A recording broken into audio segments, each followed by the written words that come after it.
Welcome to Sports on the Quarter. Let's get started with the Syracuse men's basketball team. Coach Jim Bingheim's squad is reeling after a tough loss to the Pittsburgh Panthers on Saturday, 66-52. Syracuse looks to get a couple more wins to pad its tournament resume, and the first chance the SU gets to do that is Saturday when NC State comes to the Dome. And yesterday, Coach Bingheim stressed the importance of guard Michael Benege. Player. He plays guard and forward, and he's really good at both positions. I mean, the fact that he's leading the league in steals is good, but we're playing half-court defense, and he's doing that. So, I mean, he's a very good defender. I don't know if there's a more valuable player in the league than Mike is, as far as helping his team. Now moving to the gridiron, the Syracuse football team began spring football practices today, marking the first football activities under new head coach Dino Babers. According to Hughes.com, the main emphasis of the practice was to instill the new fast tempo of Coach Babers' system. On the practice, Coach Babers said that the energy was really good and the team had a nice base. Syracuse will have a total of 15 practices this spring. And now moving to lacrosse, where Ben Williams is continuing to have a positive impact. Williams was named ACC Defensive Player of the Week for his strong performance against Albany on Sunday, in which he started the game by winning the first 11 faceoffs. He finished by winning 17 of 24 faceoffs. This marks the second week in a row that a Syracuse player was named an ACC Player of the Week. Williams joins Dylan Donahue and Nick Mellon, who took home awards last week. Now, Cuse plays Army on Sunday at the Carrier Dome. And as for the ladies, the women's lacrosse team is making moves in the polls. Syracuse has moved up to the number 2 ranking in the Intercollegiate Women's Lacrosse Coaches Poll and the Inside Lacrosse Poll.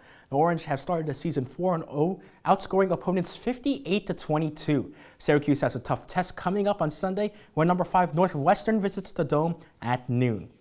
And coming up on Sports on the Quarter, the most important game in the Carrier Dome was played on Friday. CitrusTV's Danny Cuneo was on the scene to report. We'll be right back. So I just moved in with his family, and it's embarrassing. The little one, he likes to go outside and crawl around in the giant litter box. I don't know what he's doing.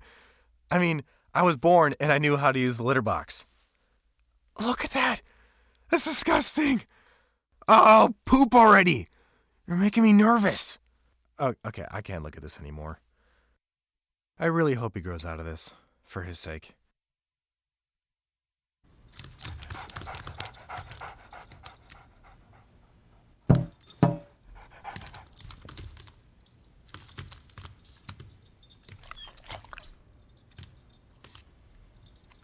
There's a shelter pet who wants to meet you. Meet one today.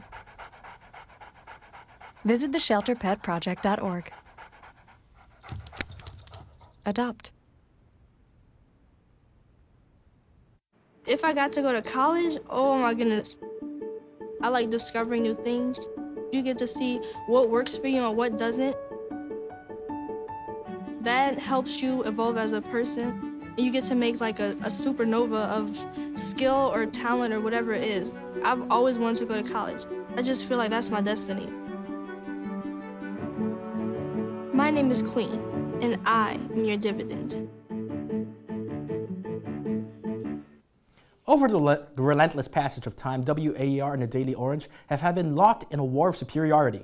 On Friday, it was time once again to see which media group would reign supreme. Of course, the method of battle was a basketball game. CitrusTV's Danny Cuneo has more from the Carrier Dome. Welcome into the Carrier Dome. I'm Danny Cuneo here for Citrus TV Sports. It's the Media Cup. Steven, how many Media Cups have there been? Thousands. Thousands. There have been thousands. This has been starting since, I don't know, 100 BC, and it's been a battle between WAER, the Daily Orange. It's probably the premier event in the Syracuse athletic schedule. Usually if Duke comes here, that's big. Football season happens, but this is really what people come to school here for. I do have some good friends on both sides. I personally am the Thirsty Thursday columnist for the Daily Orange, so I'm cheering them on, but the highlight of the night, shooting on the Dome's floor at halftime.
I'm hoping to see if AER can make it a close game because, you know, blowouts are never fun. This next half, I'm looking for the WAER to put up a better fight, and I'd love to see an overtime game, so let's see what happens.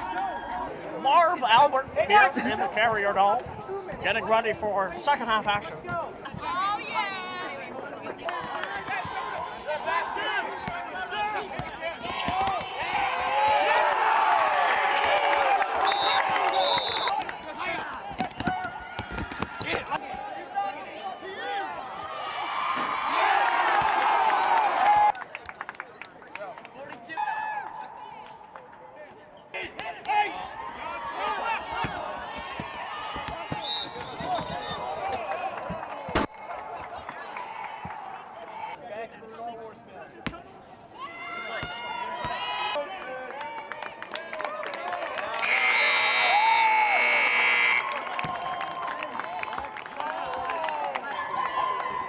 You know that feeling when you have to fart, but you kind of poop a little?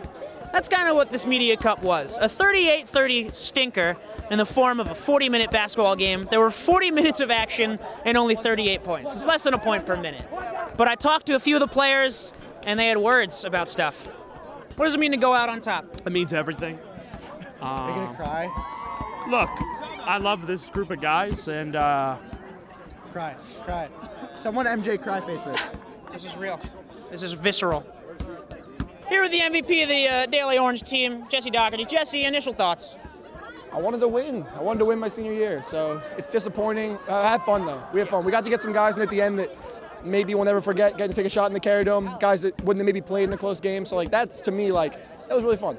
We got Jim O'Shea. Yes, sir.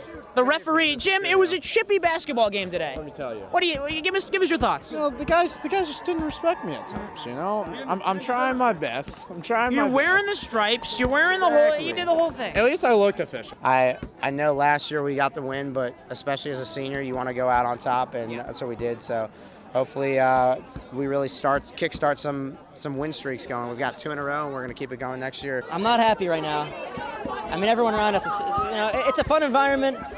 People have a good time, but you really want to win when you're a senior. I mean, I'm not happy right now. It's not a good night. Win next year, and then the year after that, and the year after that. But worry about next year. Win next year. We said last year, Media Cup preparation starts the day after Media Cup. Sure. So whether it's eating your vegetables at Ernie Davis Hall, whether it's going to the gym, whether it's trying not to stay up till 5 a.m. writing DO stories, take care of your body now, win next year. He's right. Lauderback, one more question before you go. What happened in Benghazi? Hillary Clinton, you'll have to ask her. We'll have to ask Hillary. We'll have to ask Hillary. Guys? make America great again. There it is. Don't do that. And that's that. It was a game day. What should I do with my hands? Like right here? Let me leave it here. It was a day of game ball. Basketball happened. And the Daily Orange lost the game. Reporting live from the Dome, I'm Danny Cuneo. Goodbye. Goodbye. Is it off? Is it off? Thanks, Danny. When we come back, Matthew Wieselthaler joins me to talk about the tournament chances of SU basketball. We'll be right back. I'm a teacher. Let me tell you what I make. I make learning a privilege, not a chore, and frustration a tool, not an obstacle. I make working hard seem easy and giving up impossible. I make an old subject feel like a fresh thought and unconventional methods common. I'm a teacher. I make more.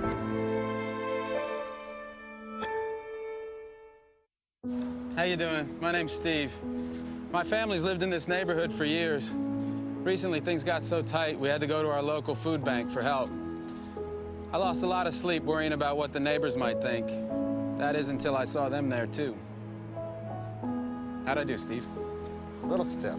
You could have done a little better. What? Come on. You know, I have an Academy Award. Yeah, but not for playing me. Play a role in ending hunger. Visit feedingamerica.org/hunger and find your local food bank.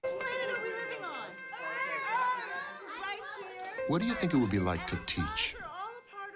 Chances are, you have no idea. Teachers today are breaking down obstacles, finding innovative ways to instill old lessons, proving that greatness can be found in everyday places, and that you don't need to be famous to be unforgettable. That's what it's like to teach.